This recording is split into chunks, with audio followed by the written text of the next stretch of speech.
ससुराल वालों की नाराजगी केवल सास ससुर तक सीमित नहीं रहती। पति भी मुंह फुलाए मिलेंगे आपको।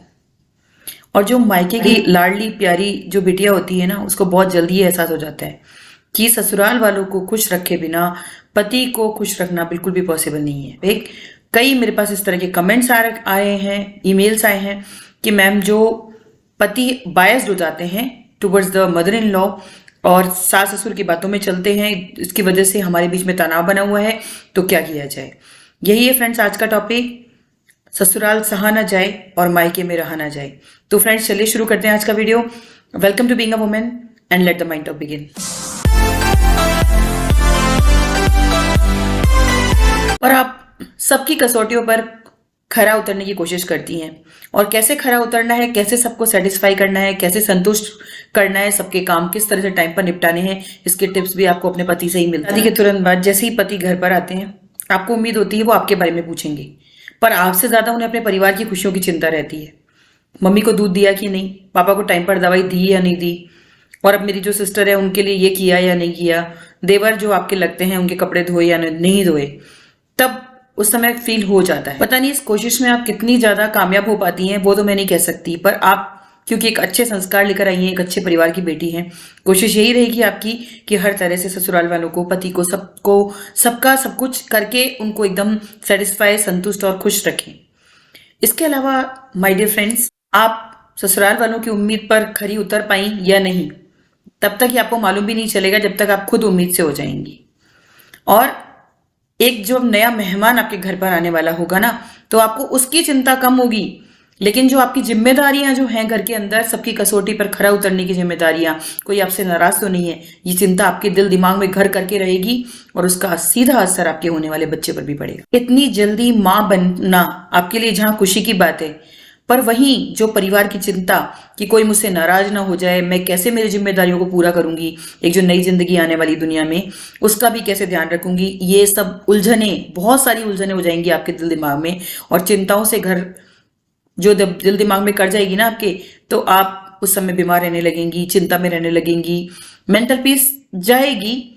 हालांकि खुशी भी है कि हाँ छोटा बच्चा आने वाला है, लेकिन जो घर परिवार है उसको सेटिस्फाई कर पा रही है या नहीं कर पा रही है, ये बहुत बड़ी चिंता का विषय रहेगा। कई मुझे व्यूअर्स और सब्सक्राइबर्स मेरी लिखती हैं कि हम लोग ससुराल में परेशान थे इसलिए मायके में रह रहे हैं। लेकिन अगर आप मायके में रह रही हैं माय डियर फ्रेंड्स, तो ये चीज जान लीजिए कि मायके की जो बेरुखी होती है ना, वो ससुराल से भी ज्यादा पीड़ादायक होती है।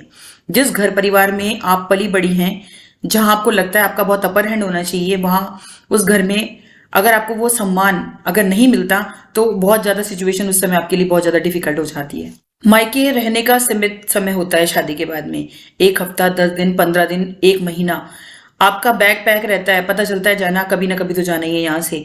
लेकिन अगर लंबे टाइम आप रुक जाती हैं मायके में, तो आस पड़ोस वालों की घूरती निगाहें, उनकी व्यंग्यात्मक हंसी, अच्छा बेटी आई हुई है, कितने दिन का प्रोग्राम है, अच्छा कब जा रही हो ससुराल वापस, इवन पड़ोसियों तक को चिंता हो जाती है कि आप आ गए हो, कब जाओगे वापस, कब जाओगे अपनी ससुराल, कब जा रहे हो। बहुत सारी अनगिनत लड़कियों को इस तरह की आस पड़ोस की व्यंग्यात्मक हंसी, इवन जो घर के अंदर जो रिश्तेदार है ना, वो भी नहीं जीने देते। कई तरह के तानों का, घूरती नजरों का सामना करना पड़ता है लंबे समय शादी के बाद मायके में रहने के कारण। ज्यादा दिन रुक गए तो ससुराल वाले भी नाराज, यहाँ ये काम कौन करेगा, मम्मी का खाना कौन बनाएगा, पापा को दवाई कौन देगा, इसको छोड़कर कौन आएगा कि ननद को कॉलेज, सारी जिम्मेदारियां, मतलब घर बाहर आपने अपने पर जो ले रखी थी ना, उसके लिए आपको ताने सुनने को मिलेंगे। तुम तो वहां जाकर बैठ गई, कितने दिन तुम्हें घर की कोई चिंता नहीं है, कोई परवाह नहीं है, सोचना चाहिए अपने घर के बारे में। और गलती सिर्फ उन लड़कियों की सिर्फ इतनी होती है कि वो ससुराल की जो तयशुदा सीमा होती है ना, उसको लांघकर कुछ ज्यादा दिन अपनी जन्म स्थली में, जहां उनका जन्म हुआ है, जहां वो पली बड़ी हैं, वहां बिता देती। ससुराल के तानों की बौछार और मायके में लंबे टाइम रहने के लिए जो व्यंग्य बाण उन पर चलते हैं ना लड़की के ऊपर, तो उसकी स्थिति बहुत ज्यादा इवन ऐसी हो जाती है कि मतलब मैं आपको क्या बोलूं, कि वो सोच नहीं पाती, समझ नहीं पाती कि उसको क्या डिसीजन लेना है, उसको क्या करना है। एक बेटी की नियति शायद यही होती है, ससुराल सहा ना जाए और मायके में रहा ना जाए। धीरे धीरे ये पुरानी जो विचारधाराएं हैं, ओल्ड ट्रेडिशंस जो हैं, टूट रहे हैं, लोगों की सोच समझ के हिसाब से विचार भी बदल रहे हैं, और काफी कुछ चेंज हुए भी हैं। पति पत्नी में आपसी समझ का विस्तार हुआ है, वो बड़ी है। सास ससुर भी अब इतने सख्ती नहीं बरतते जितनी पहले बरतते थे। लेकिन माय डियर फ्रेंड, सोचिए इसके अंदर वक्त का तकाजा है।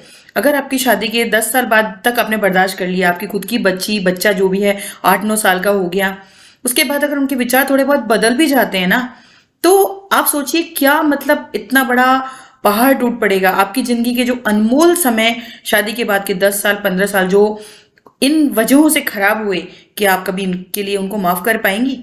सोच कर देखिए कभी जरा।